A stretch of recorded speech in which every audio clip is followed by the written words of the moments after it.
രാഹുൽ മാങ്കൂട്ടത്തിനെതിരെ നിർണായകമായ തെളിവുകൾ പുറത്തുവരികയാണ്. പെൺകുട്ടിയുമായുള്ള ശബ്ദരേഖ മാതൃഭൂമി ന്യൂസ് പ്രത്യേകിച്ചൊന്നുമില്ല.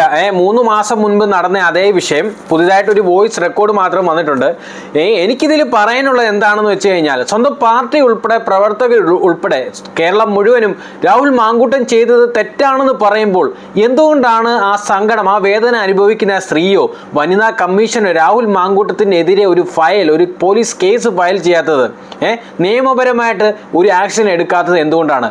അവിടെ ഒരു ക്വസ്റ്റ്യൻ മാർക്ക് ഉള്ള സമയത്ത് ഉള്ള സ്ഥിതിക്ക് രാഹുൽ മാങ്കൂട്ടം ഒരു തെറ്റും ചെയ്തിട്ടില്ല, അല്ലേ? നിയമപരമായിട്ട് ഒരു തെറ്റും ചെയ്തിട്ടില്ല.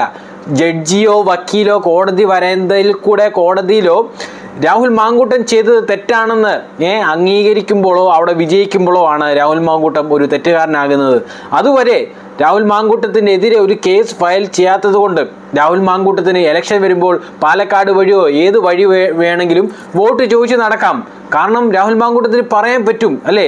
നിയമപരമായിട്ട് എന്നെ ആരും പോലീസ് കേസോ ഒന്നും ഫയൽ ചെയ്യാത്തതുകൊണ്ട് എന്തുകൊണ്ട് ഒരു വോയിസ് റെക്കോർഡ് ഇതുപോലെ സ്ക്രീൻഷോട്ട് വരുമ്പോൾ നമ്മൾ സമൂഹം അത് കേട്ടും കണ്ടും നോക്കിക്കൊണ്ടിരിക്കുകയല്ലാതെ അതിന് മറ്റൊരാൾ ഇതിൻ്റെ എതിരെ ഒരു എഗൻസ്റ്റ് ആയിട്ട് ഒന്നും ചെയ്യാത്ത സ്ഥിതിക്ക് രാഹുൽ മാങ്കൂട്ടത്തിന് ഒരു കുഴപ്പമില്ല, അല്ലേ? എനിക്കിതാണ് പറയാനുള്ളത്.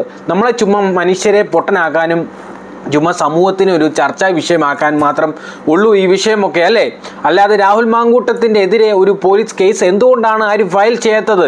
എനിക്കത് മാത്രമേ ചോദിക്കാനുള്ളൂ. രാഹുൽ മാങ്കൂട്ടത്തിൻ്റെ ആ ഒരു സങ്കടം പറയുന്ന ആ സ്ത്രീ ആണെങ്കിലോ ഒരു വനിതാ കമ്മീഷൻ ആണെങ്കിലോ ഈ വോയിസ് ആ ഒരു സ്ത്രീ എന്തുകൊണ്ട് കരയുന്നു, വിഷമിക്കുന്നു എന്ന് ചോദ്യം ചോദിച്ചുകൊണ്ട് വനിതാ കമ്മീഷൻ എന്തുകൊണ്ട് അതിൻ്റെ എഗൻസ്റ്റായിട്ട് സംസാരിക്കാൻ ആരും വരാത്തത്? ആരും എന്നാ ഇതിൻ്റെ എതിരെ സംസാരിക്കാൻ വരാത്തത്, അല്ലേ? എനിക്ക് ചോദിക്കാൻ ഇത് മാത്രമാണ് കൂടുതലും ഉള്ളൂ. എനിക്ക് പ്രത്യേകിച്ച് ഈ വിഷയത്തിനോട് സംസാരിക്കാൻ ആഗ്രഹവുമില്ല.